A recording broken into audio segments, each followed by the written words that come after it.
Katha Upanishad. Katha Upanishad. There is a story, one of the oldest in the world, about a boy who went to the house of death and refused to leave without an answer. The Katha Upanishad belongs to the Krishna Yajurveda, the ancient scriptural tradition of the Indian subcontinent, and is placed by scholars in roughly the 5th century before the Common Era. It holds a singular place in the literature of Advaita Vedanta.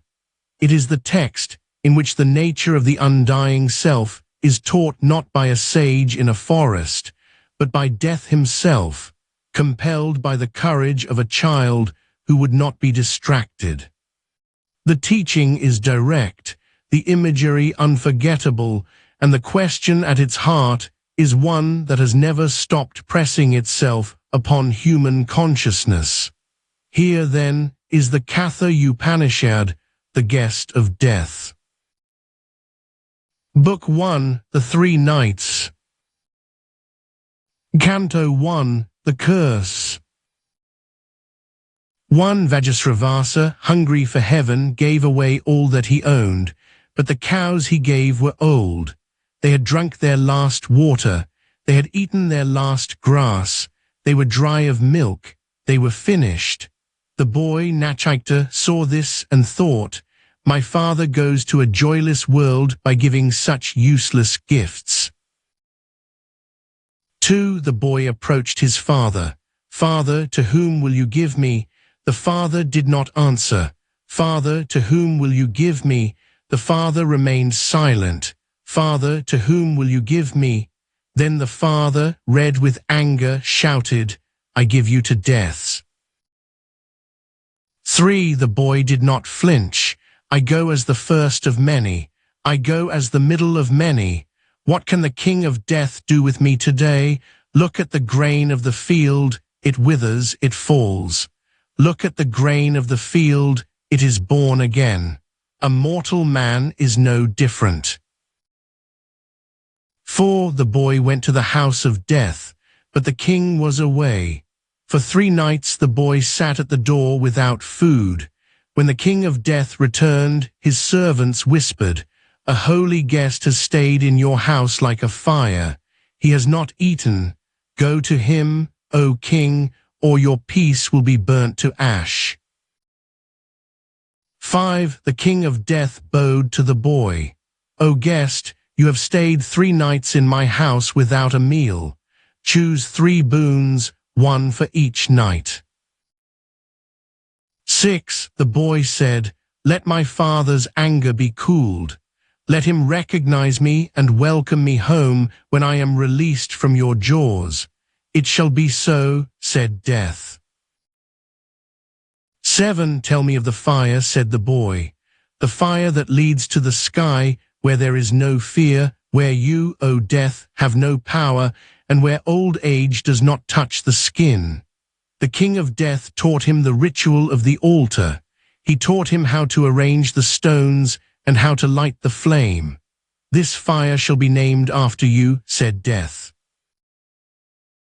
8 The boy looked the king in the eye. "This is my 3rd boon. When a man dies, there is a doubt. Some say he exists. Others say he is gone. I want to know the truth. Teach me what lies beyond the end." 9 Even the gods have doubted this, said death. "It is a subtle thing. It is hard to know. Choose another boon, Nachiketa. Take 100 years of life.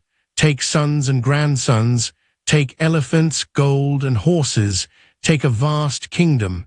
I will give you women more beautiful than any on earth, with chariots and music. Enjoy these, but do not ask me about death."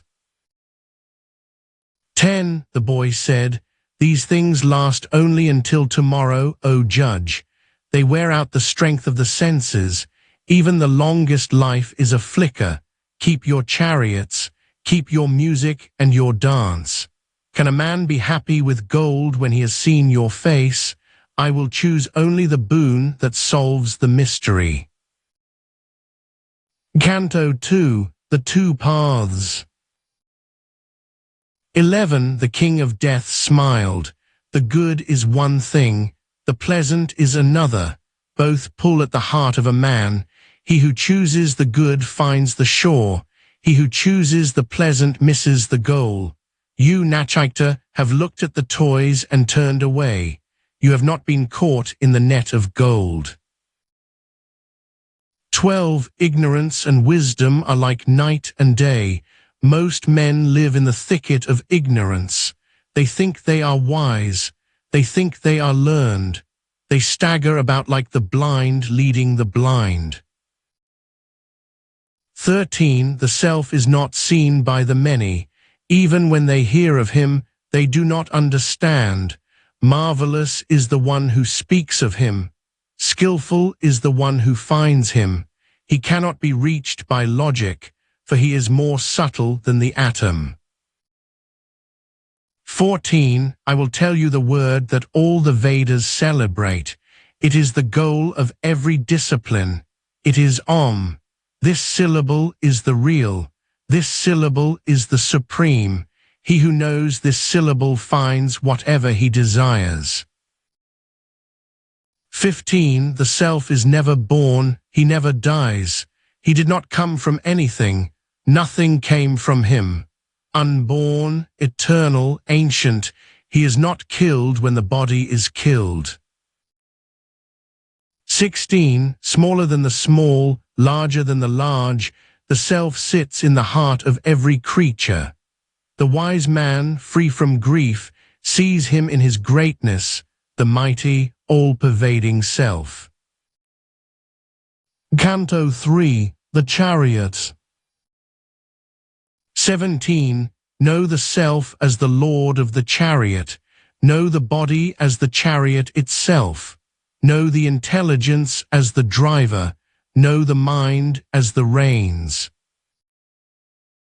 18. The senses are the horses. The objects of the world are the roads they run upon. When the self is joined to the body, senses, and mind, the wise call him the experiencer. 19. If the driver is careless and the reins are loose, the horses run wild like broken beasts. But if the driver is awake and the reins are firm, the horses obey the path. 20. Beyond the senses is the mind.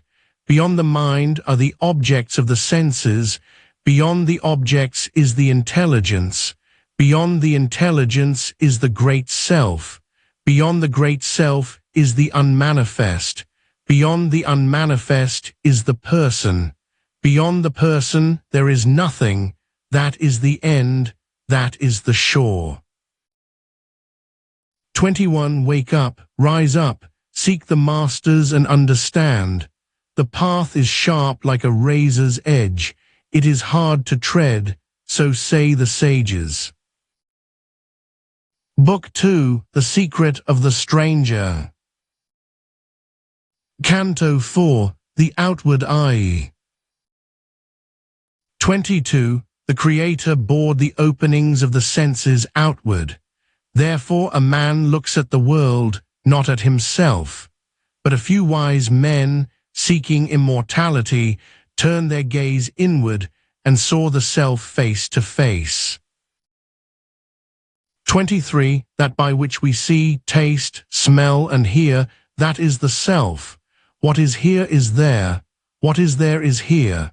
He who sees a difference between them goes from death to death. Canto 5. The Thumb-Sized Self. 24. The self, no larger than a thumb, sits in the middle of the body in the cave of the heart. He is the lord of the past and the future. When the body falls away, what remains? This remains. This is that. 25. As the one fire enters the world and takes the shape of whatever it burns, so the one self enters the world and takes the shape of every creature, yet he remains outside. 26. As the sun, the eye of the world, is not stained by the filth it looks upon, so the one's self is not stained by the sorrows of the world. Canto 6. The Upside-Down Tree. 27. There is an ancient banyan tree. Its roots are in the sky, its branches are below. That which is the root is the bright, the real. In him all the worlds rest. No one goes beyond him. 28. The whole universe trembles in the life breath. He is a great terror, like a raised thunderbolt. Through fear of him the fire burns. Through fear of him the sun shines. Through fear of him death runs its errand. 29. In the body the self is seen as in a mirror. In the world of the fathers as in a dream. In the world of the spirits as in a reflection in water. In the world of the real as light and shadow. 30. When the five senses and the mind are still, and the intelligence does not move, that is the highest state. That is yoga. It is the waking into the truth that does not change. 31. When all the knots of the heart are untied, then a mortal becomes immortal. This is the end of the teaching. 32. Nachiketa, having received this knowledge from the king of death himself, became free from desire and free from death.